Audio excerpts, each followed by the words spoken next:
finish that, Kelly. No. Did the homework, so. You're all good.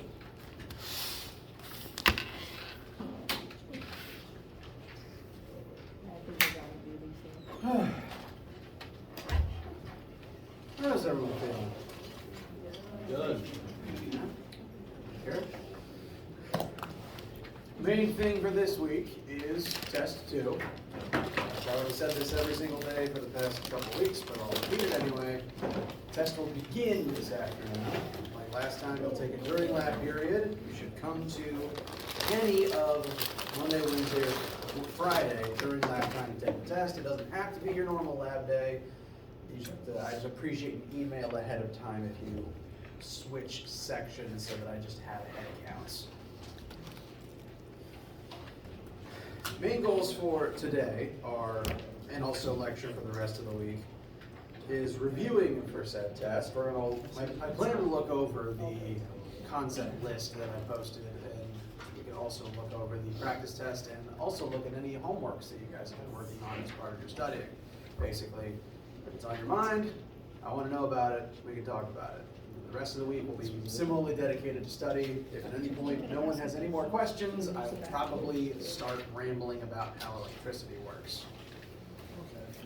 I have questions. And I have answers. What's on your mind? About that. Chapter 3, questions 7 and 8. Okay.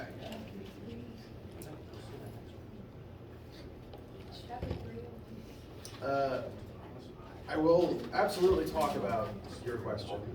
Now, just for the audience, this test is on chapters 5 through 8. We can talk about anything. So since it's on your mind. It can be brief. I just literally can't figure it out. That's the only thing left on my homework. Chapter 3 is homework, you said? Yeah. All right. It is good to review the old stuff too, because the new stuff is built on the old stuff. Which question? You never know. 7 and 8. 7 and 8.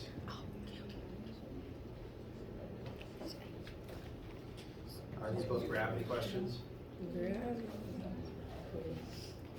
All right, so our setup here.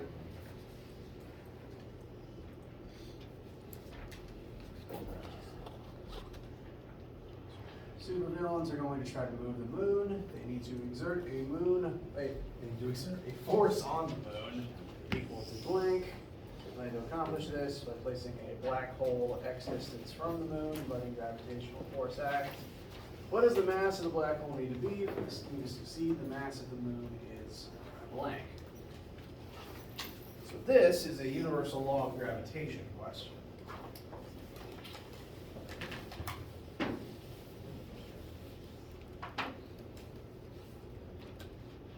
That is the formula that says the force of gravity between any two objects is equal to universal gravitational constant times the masses of the two objects times the distance between them squared.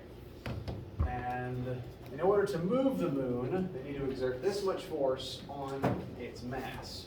And the question is, what does the mass of the black hole need to be for that to work? The question tells you the required force, the moon's mass, distance between the center of the moon and the center of the black hole, and G is a constant that should be on your formula sheet. So the question should then be, rearrange this to solve for the unknown mass, and that should be your answer.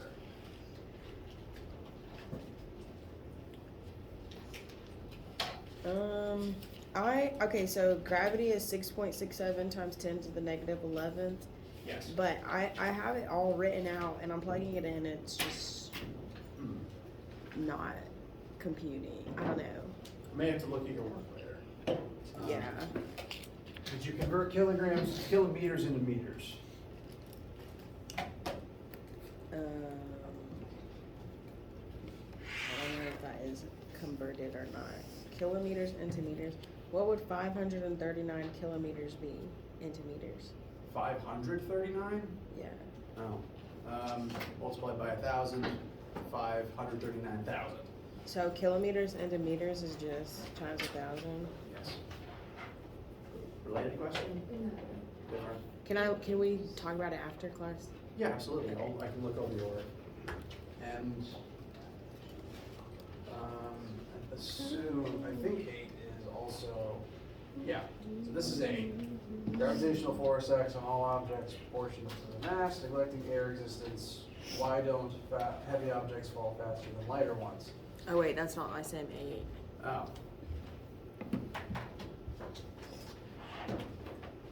It's 220. Oh, weird. Oh yeah, I mean that. Yeah, that's it. Magnitude of force. Okay, yeah, same formula, except you're solving for force instead of mass. Here you're told the mass of the space station and mass of the planet, distance between the space station and the planet, and you've still got G, solve for the force of gravity. Okay, we'll talk about that to class. Yes, I hear you first. For the practice test, for number 6, part B, it says when, like, you get the units of force or whatever, and then it asks, it's like, will the cube float? How exactly, like, what numbers should we be, like, focusing on to see if it floats or not? Because I know it's like, if it's less dense than the liquid, it floats, but like, I was just wondering. First question out. Now, there's two general rules for determining whether something will float in water. One is if the material is less dense than water or not. Was it 6? Yes, sir. All right. The two rules are something will float in water if it is less dense than water, and secondly, anything will float in anything else if the buoyant force acting on it is equal to the object's weight. If these are out of balance, it's going to move. They have to be balanced for it to just hover on the surface. If they're out of balance, it'll sink if gravity's bigger, and it will rise if buoyant force is bigger. Now, I didn't tell you the density of aluminum here. It's metal, it's pretty safe to assume it's more dense than water though. But, using the other method, we can, well, I suppose there's a little bit of extrapolation using either method. Aluminum should be more dense than water. You can double check that if you want. You did give it to us. I do? Yeah. Oh, right. I do, oh yeah, I give the density of aluminum. Density of aluminum in kilograms per meter cubed is 2,710, whereas in the same unit, water's density is 1,000. So aluminum's not actually that much more dense than water. It's a very light metal, but it's still 6. Aluminum cans might float because they hold air inside them, like boats. But a block of aluminum is 6. So one method, density comparison, it's 6. The other method, though, comparing its weight to its buoyant force, part A was finding buoyant force, so you've got this number, and you'd be comparing, you find the weight to compare the two.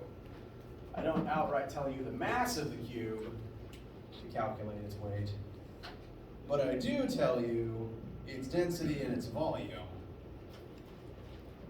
Density of aluminum times volume of aluminum is the same thing as mass of aluminum, based on the definition of density. So, without having to look anything up, you would have the information here to determine what the weight of the cube is, and if that weight is bigger than the buoyant force you previously found, then the cube would sink.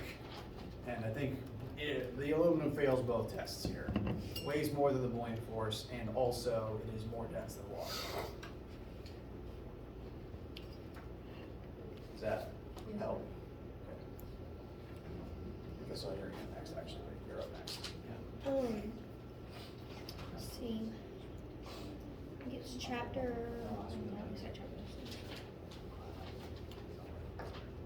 Yeah, so chapter 5 homework question number 8. Chapter 5, homework question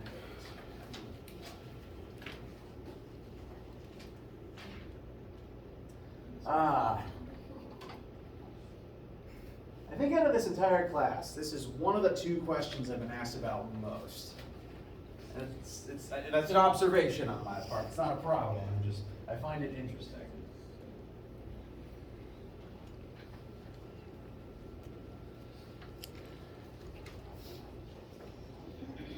As I said a second ago, things will float if gravity equals buoyant force. So another way of saying that is for something to float, net force has to be equal to 0, and most often those two forces being added together are the buoyant force up and the gravity down. For something to chill out on the surface, like boats and how styrofoam usually works, this has to be true. However, this is not the exact equilibrium happening here in this picture, because this kid is adding a third force into the scenario of variable number. That is a third force that has to add together with these other two for the ball to remain in equilibrium. Normally, if the kid wasn't interfering, styrofoam is just going to hang out on the surface. And these two would add up to 0, the buoyant force would be very small. But this is a case where you're jamming the whole thing underwater. And if you've ever done that at the pool, taken something that floats and jam it under the water, it usually will rise up very fast unless you keep it down there. That's what's happening here. The kid is pushing a force, pushing the ball down, and therefore the water is going to push back harder against it than it normally would. So now these three things have to add up to 0. And the goal is to use this to solve for the volume of the sphere to then be able to find the radius and then diameter of the sphere. Because what you're ultimately asked for is diameter. If you can use this to find volume can give you radius and then diameter.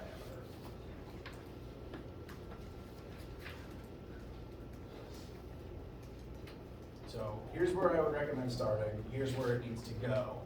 There's one to two tricks on the way there, though, that I usually tell people about. First, you have to keep track of the directions of all these forces, because whatever number the kid is exerting, it points down, as does gravity.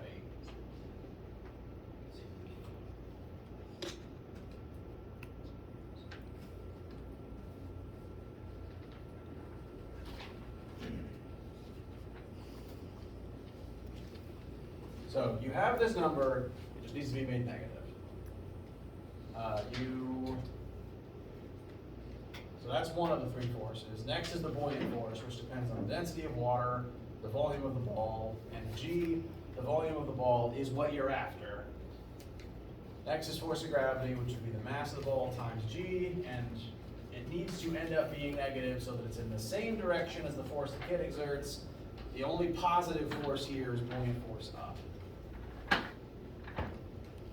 And this would be that would be the formula. You just have to solve for volume of the ball.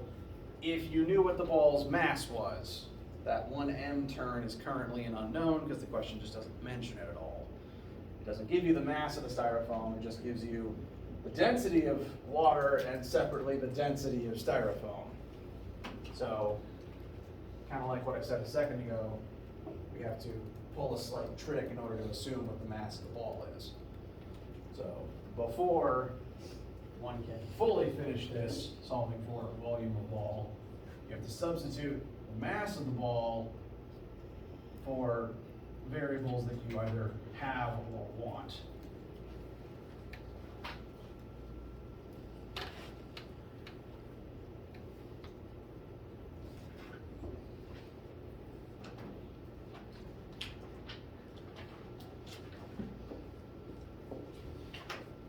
So instead of mass of ball, I've rewritten density of ball times volume of ball.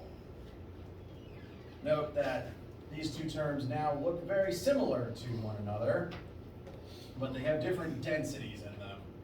One is density of water, the other is density of the ball. But after making that substitution, the only unknown left is volume of ball. So the goal is rearrange this to eventually arrive at volume equals, and then use that to solve for radius and diameter. One last final trick. I promise the test questions don't have nearly as many tricks in them.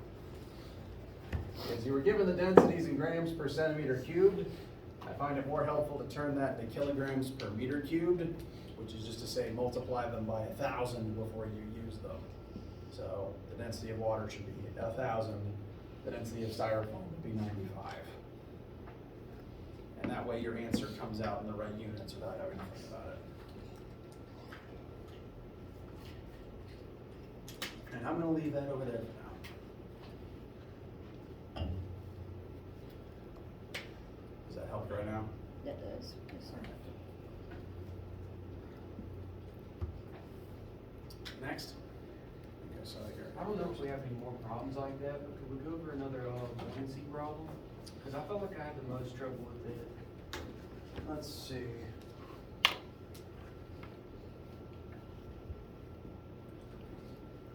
me check real quick if there's any other buoyancy practice in the practice test.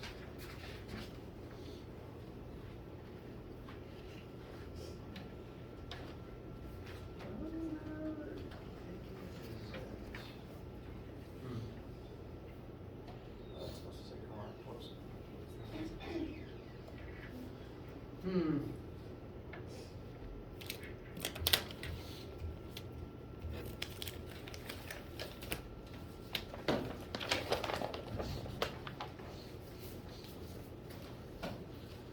I'd be happy to, I just don't have any prepared at the moment. Let me look over the homework though. Pressure, hands, density, pressure.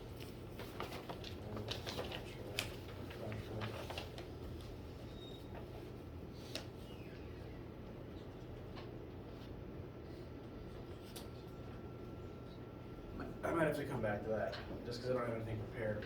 Sorry. No, it's fine. I suppose I can address the other part of this, of number 6 real quick.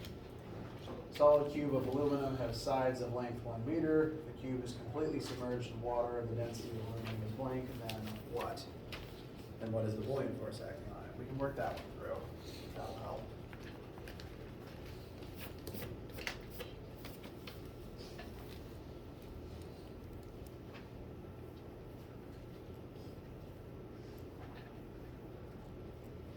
Formula for buoyant force, abbreviated F lowercase b on your formula sheet, is equal to the density of the fluid times the volume of the submerged object. I usually call that submerged. Times the magnitude of gravity. You don't want the negative sign in there, just the number. So on your formula sheet, you may, I recommend putting absolute value brackets around cheating. For this cube, do we have all the information needed to plug into this formula to find the buoyant force acting on it? Okay, what are we missing?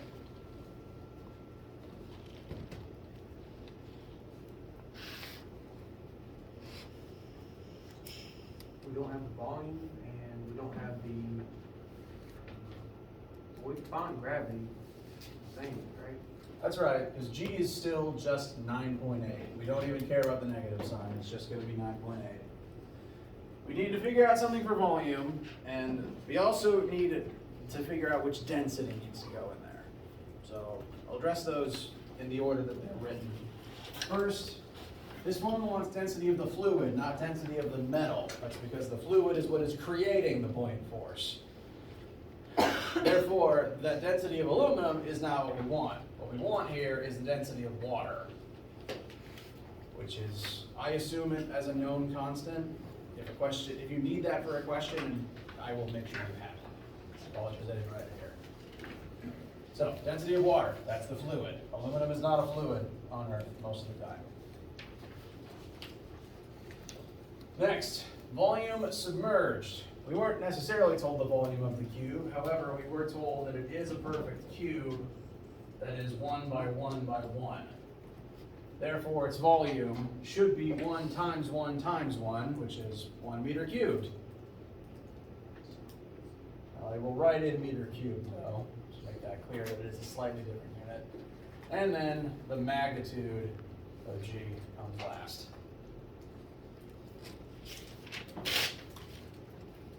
Work all that all the way through, and it should come out to just shy of 10,000 newtons. So the only reason you have the density of the actual aluminum is to tell you if it'll float or not? Yes, The density of aluminum is there to help you figure out if it floats. As a general rule, aluminum doesn't float in water. Yeah, that was kind of confusing at first because I saw has a size of the length of 1 meter, and that just kind of confused me a little bit. That's fair.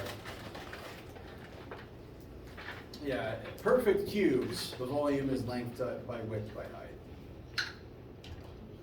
Now, like on the test, for things like that, will you write just in case, like, or will you put the formulas on the front page or something? If we need to know like the volume of a cube or sphere. You have the standard class formula sheet, which admittedly doesn't have geometric formulas on it. I don't believe I wrote the test that it would have geometric formulas on it, but between the formula sheet and any extra formulas that I put on the board, because I always, like, there's info I just assume, like, you can find the volume of that cube, because I've been doing this for too long. Like, I have the density of water memorized, I can make that assumption quickly. So sometimes I miss details, and when that happens during the test, I put extra constants and formulas on the board. So you will have every formula and every constant you will possibly need. You do not have to memorize the density of water. It just, for a lot of people, it just kind of happens accidentally. But it's okay if it didn't. All right. Sorry. Oh, the chapter 8 quiz, question 1, we were Okay. asking about like temperature gradient and something else. That is an odd way of phrasing it. Chapter 8 quiz. Question 1. Yeah. All right. Uniform steel plate has an area of blank when subjected to a temperature difference across its sides. The heat current, which is another synonym for rate of thermal conductivity and a further synonym to thermal power. The rate at which heat flows is equal to blank. What is the temperature gradient? So temperature gradient is further, this one question has a weird amount of synonyms in it. Whoever wrote this must feel very clever.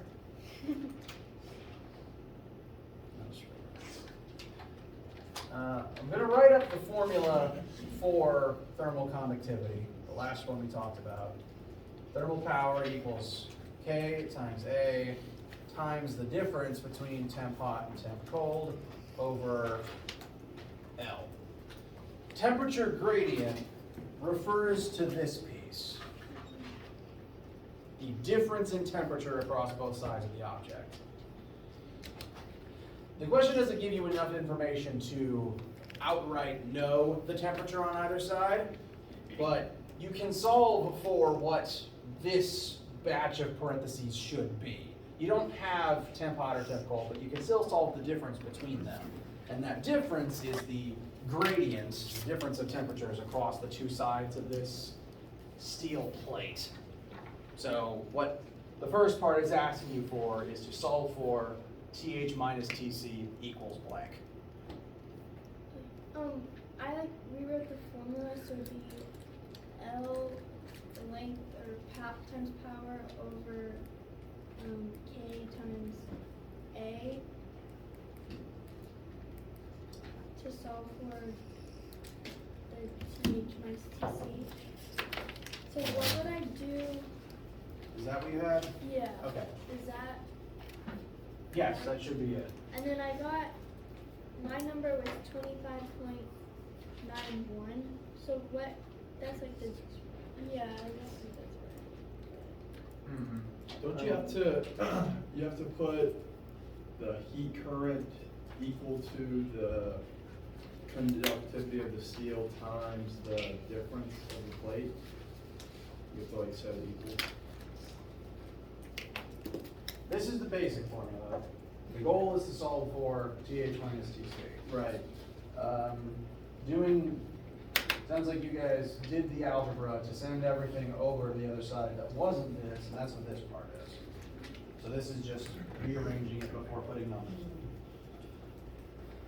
in. You've got the power, the thermal conductivity oh no, sorry. This is the power. This is the watts through the steel that should go in where P is.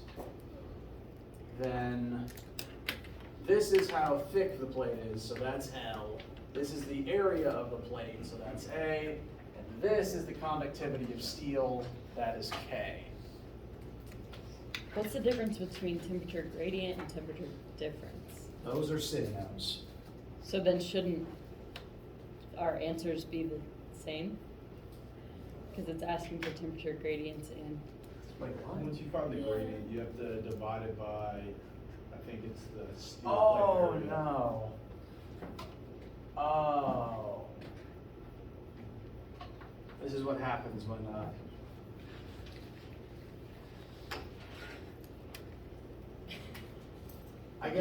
I look at for so many of these, I get them all mixed up occasionally. I am sorry. Apparently, temperature gradient is not as much of a synonym as I remember it was. Sorry.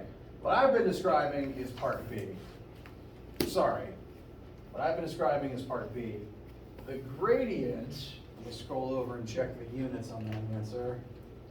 Yeah, the gradient is degrees per meter.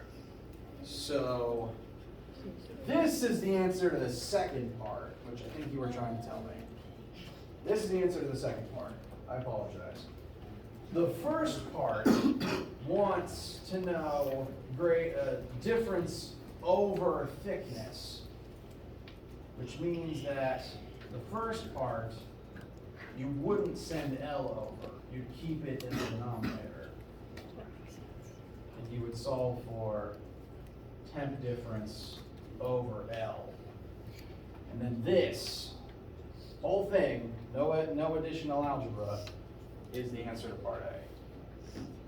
Alternatively, if you have V correct, you can divide by the thickness to get the answer.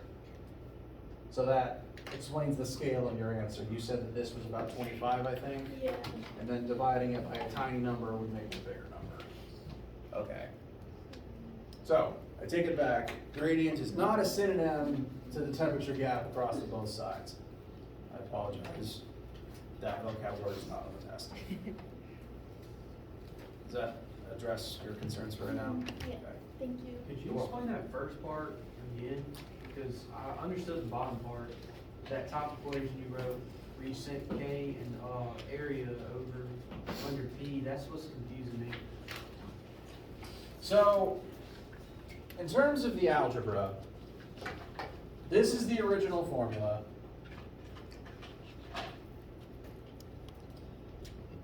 From here to here was sending Ka from the numerator of the right into the denominator of the left. And this, like if you were to plug in the power of the K and the A here and solve for an answer, that would represent what it wants for the first part. Because the first question, asking you for a temperature gradient, doesn't specifically want to know the difference in the temperature, it wants to know the temperature difference per meter of steel.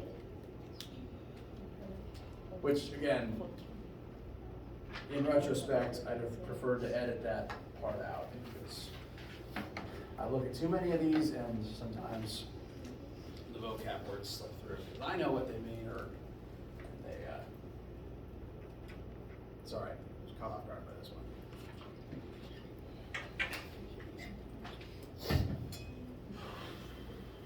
So, the first part is solving for temperature difference over length. The part after that is then further simplifying to just get temperature difference.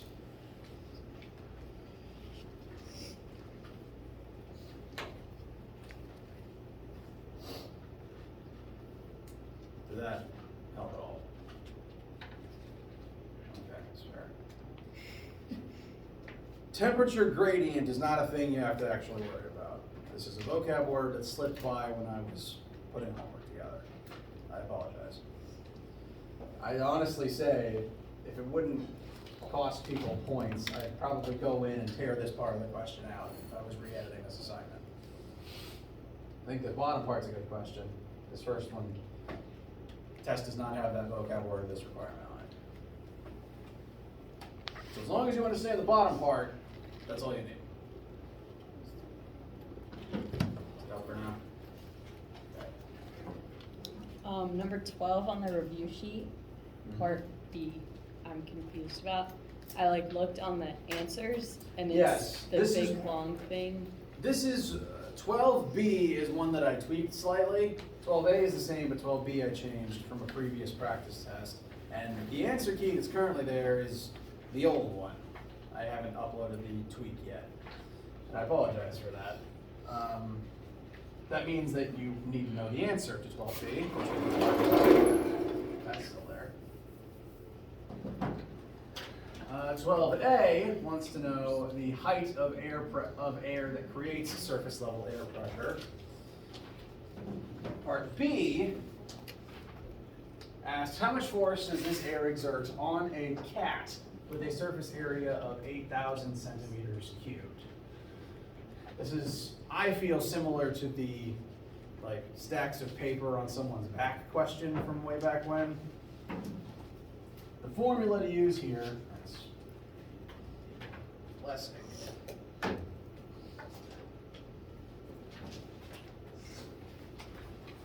Yeah, have it.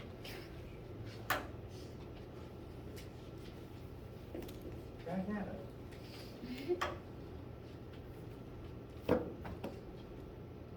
Welcome to Monday. I feel like a mess. Where are my markers?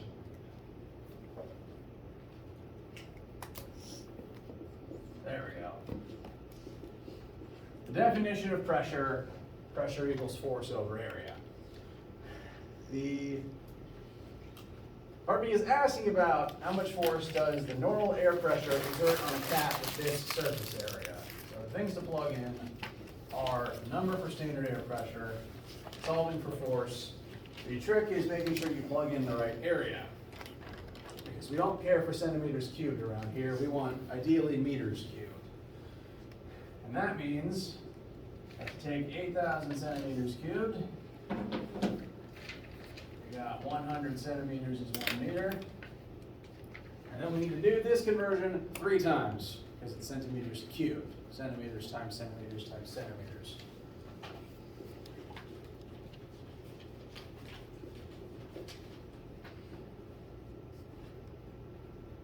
So dividing by 100 centimeters 3 times cancels out the 3 centimeters intrinsic to centimeters cubed, and it replaces that with meters times meters times meters.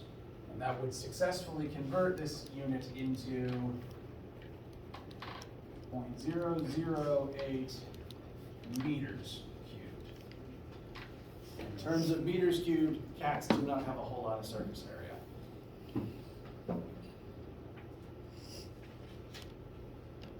And that means the number that you plug in down here is the 0.008 and not the 8,000.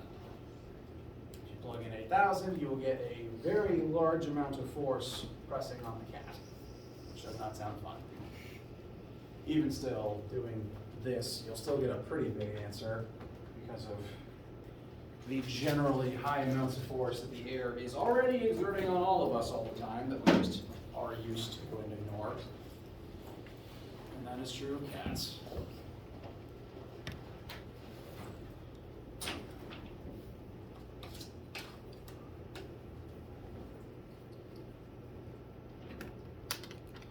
So the final answer is approximately 800 newtons. That's a little less than what I weigh, and I wouldn't want to sit on a cat. And yet, however, they're just used to it. Granted though, that's what's happening normally. If I was to then, if a person then added more force on top of this, the cat's not having a good time. Yes, this is 12B. 12B because the answer key has not been updated for that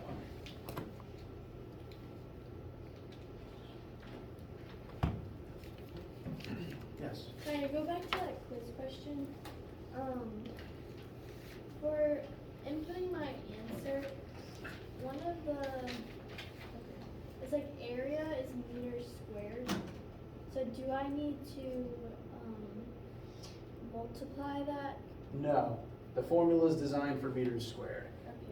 This particular, a benefit to this question is every single unit is already in the form you wanted, thankfully. We got meters squared, meters, watts, and this constant is in the form it needs to be to cancel those out and leave you with the units you want.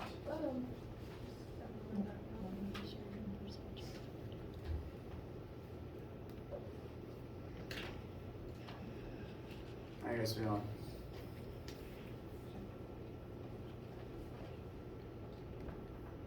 right.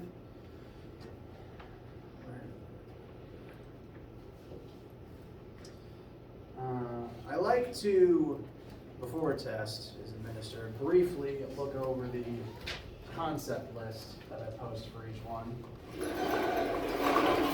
Kind of quickly speed run through everything that will definitely be here for everyone's benefit. This concept list is present if you click on the Test 2 tab. And this is everything we've talked about from the beginning of Chapter 5 through to the end of Chapter 8.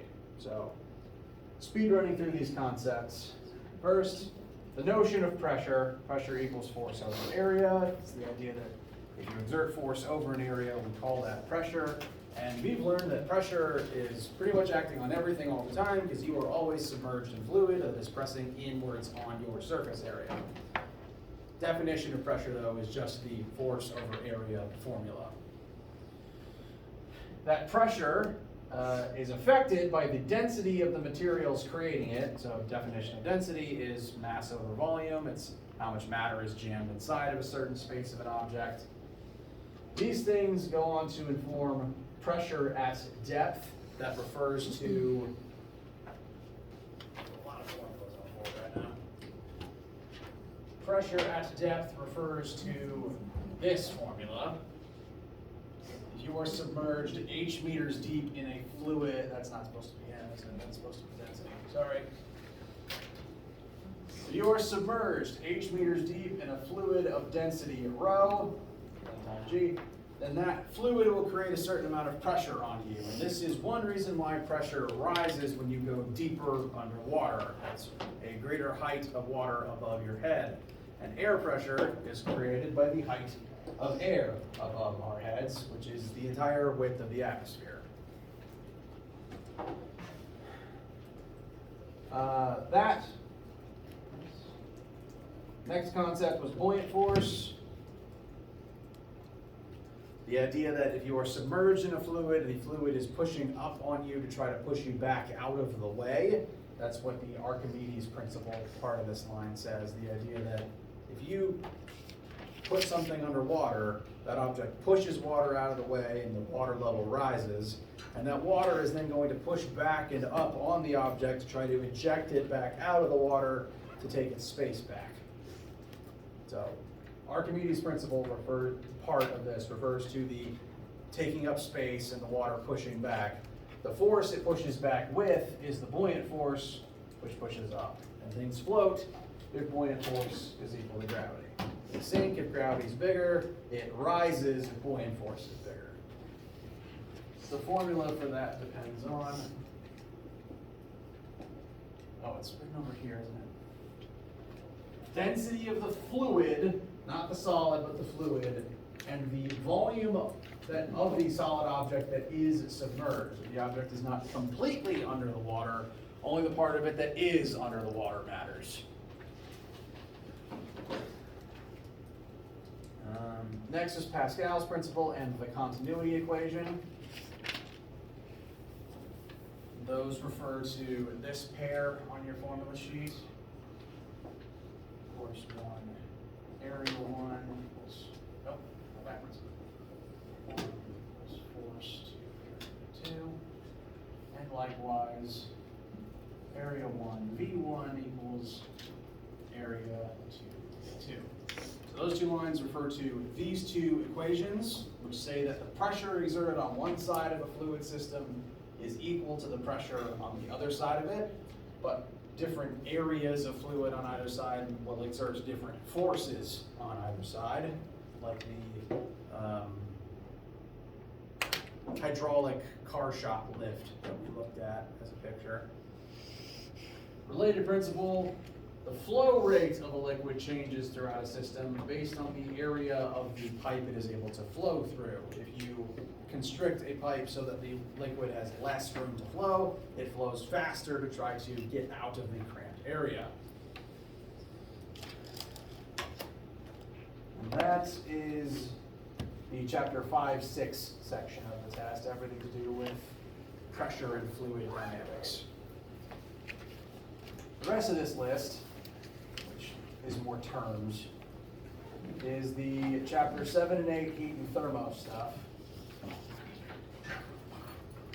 Concept of thermal energy. It is energy, it is measured in joules, it is everywhere, and we measure how possessing it causes something's temperature to change.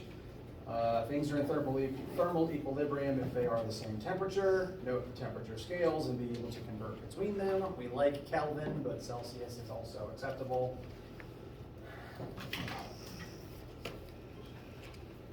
Thermal equilibrium is a state where objects are at the same temperature and therefore there is no energy exchange back and forth between them.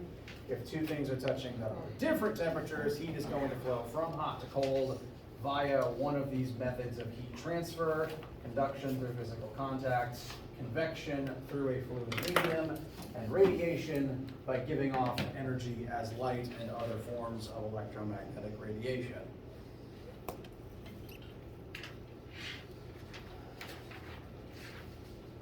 Thermal energy causes objects' temperatures to change when you add thermal energy to something. The rate at which its temperature changes depends on the amount of heat added, the mass of the sample, and what it is made of. The C, the specific heat, represents what the object is made of.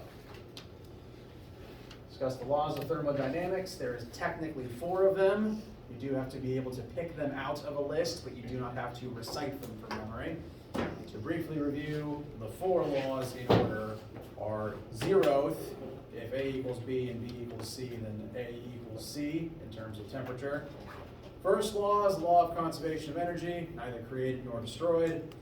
Second law is the law of entropy. The total entropy level of the universe remains constant or rises. Entropy itself is just random movement of particles based on thermal energy level. The hotter things are, the more random the particles move. And the third law is the law of absolute zero. Energy level and entropy level drops to 0 as an object reaches the temperature of absolute 0. So that's the point where it has no energy and therefore no chaos. So once again, briefly in order: law of equal temperatures, law of conservation of energy, law of entropy, law of absolute 0.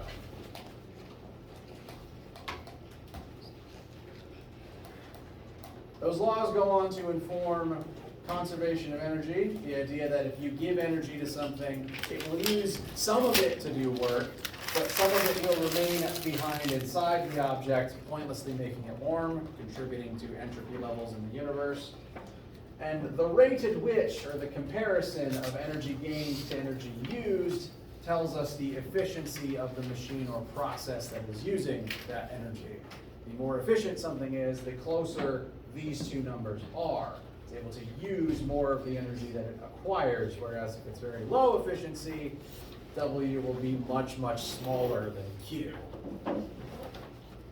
And lastly, the very last formula we talked about is rate of thermal conduction, which tells us that heat is going to flow at different rates through objects based not only on the temperature difference from between both sides, but also its physical dimensions and what it is made out of. If you look over this list and feel comfortable, if you look over your formula sheet and feel comfortable, and you look over the practice test and feel comfortable, you will be good for today, or whenever you take it. We have to take it by Friday, right? Yes. Now, that said, if you as an individual have any schedule conflicts, please let me know. We'll work something out. Yes. We have lab next week. We do have lab next week. It'll be our last one, and it will be an exploration of electricity. Anyone need anything for right now? All right. Have a great day. Study well. Let me know any questions you have, and I will see some of you for the test this afternoon.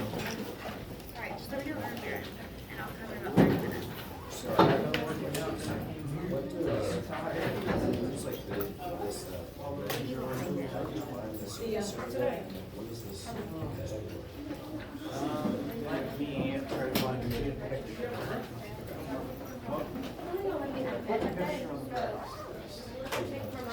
I did. What's going on? How you doing? Pretty good. What's up? You alright? Doing good, how about you? I'm pretty good. That's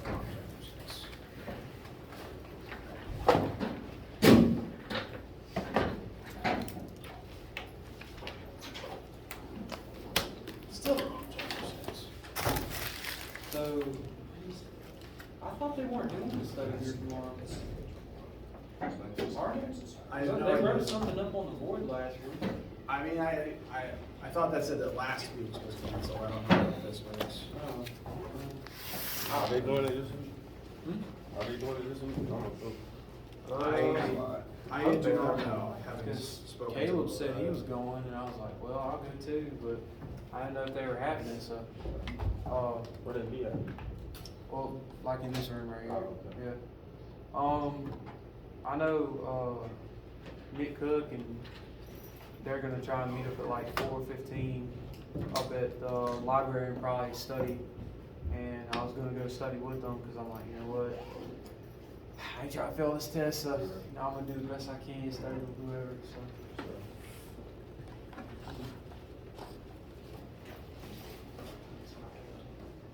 There it is. Okay. Ah, man, I was looking at the wrong notes this whole time.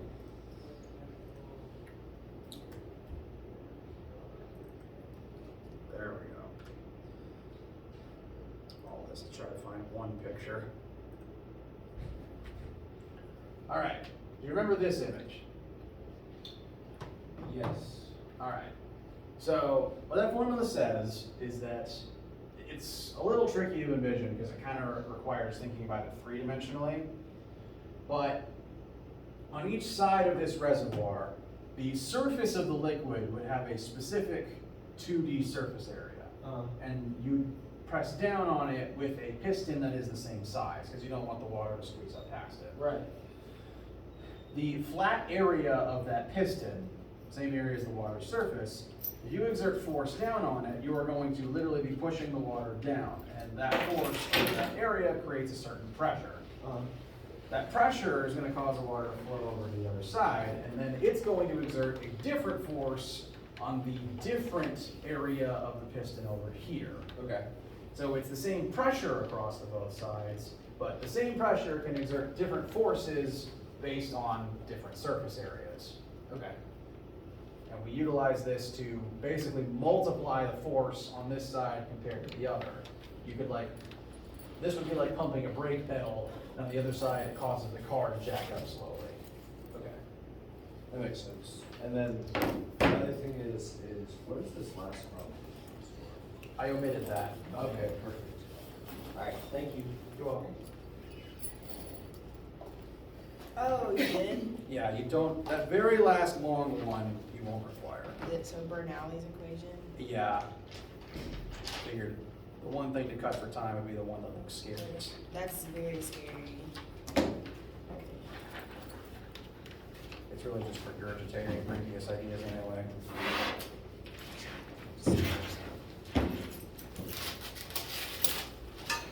Okay, so this is the formula that I was trying to plug in for this one. Wait, no, for this one. Maybe that was supposed to be able to. It wasn't computed. It just wasn't computed. Find the magnitude of the force. Okay, so G times 5, okay, and then mass of the space station, so then down here, we got kilometers. Now, what is this term? That is this 637 kilometers. Oh, okay. This one had a trick in it that I didn't catch. Yeah, because I was like, what do you mean the mass and the mean? So then that means we have to give. Okay, yeah, I I like thinking of this one with a picture. Here's Earth. Earth has a certain radius. The satellite is a certain height above Earth's surface. So I'm going to call that R1 number 2. And what the formula wants is the sum of those two numbers. The formula wants to know the distance between the center of the satellite and the center of the planet. So what the formula is actually asking for is for these two numbers to separately be added together and then squared. So what I would do is take 531 times 6310 times. Not 10 quite. times- Hold on. Rewriting everything for thoroughness sake. So what goes here into R, the real R is the sum of these two smaller radii. That would look like 531 times 1,000 plus, 531 times 1,000 because 10. yes, And and then, then 6370 times 1,000 again.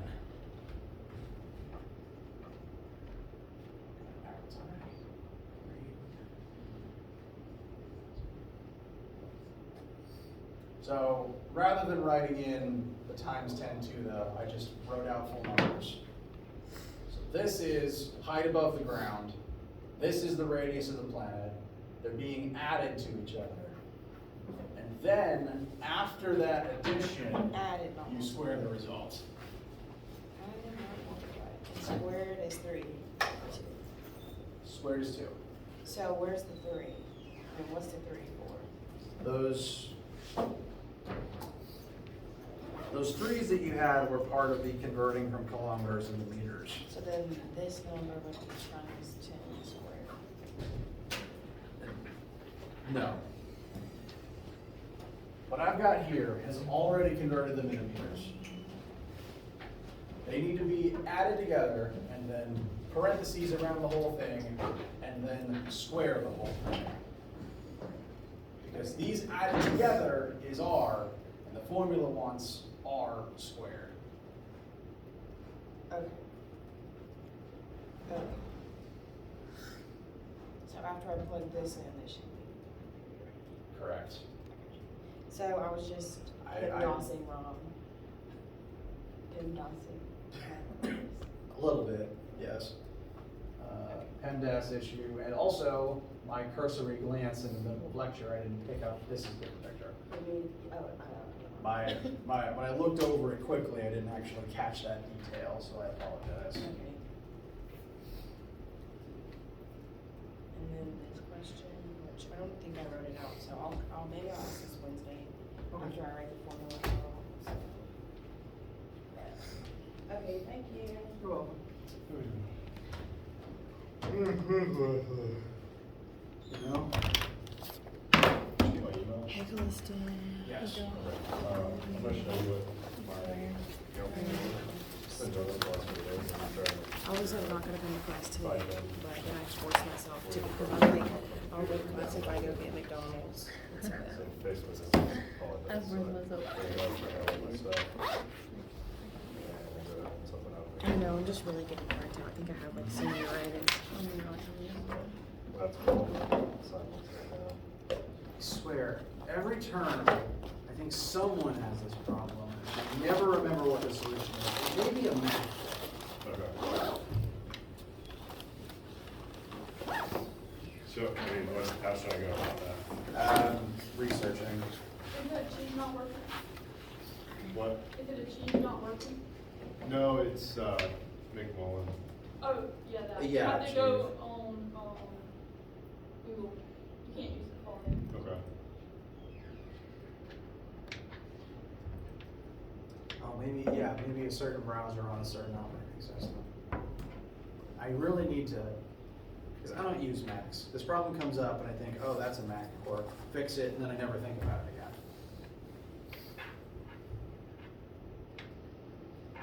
Assignments appearing blank or not loading.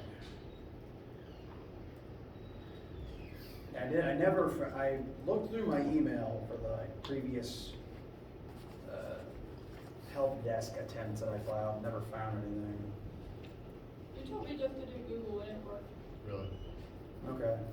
I only use Google, so I don't